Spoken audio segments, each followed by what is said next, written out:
ভূত গধূলি ধাৰাবাহিকখনৰ আজি নিশা হ'বলগীয়া এপিছডৰ প্ৰম' বৰ্তমান মুকলি হৈছে। আজিৰ প্ৰম'ত বাৰু আমি কি দেখিবলৈ পালোঁ আহকচোন আমি অকণমান চাই লওঁ।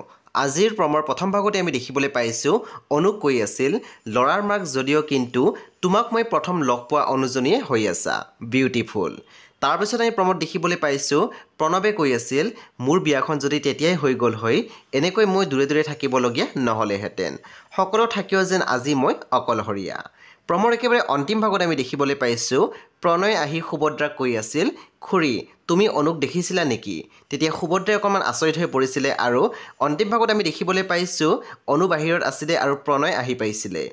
চ' বন্ধু বান্ধৱীসকল আজি নিশা 8:30 বজাত ৰং টিভিত আহিবলগীয়া ভূত গধূলি ধাৰাবাহিকখন খুবেই বেছি ইণ্টাৰেষ্টিং হ'বলৈ গৈ আছে। চ' আপোনালোকে চাবলৈ একেবাৰে নাপাহৰিব।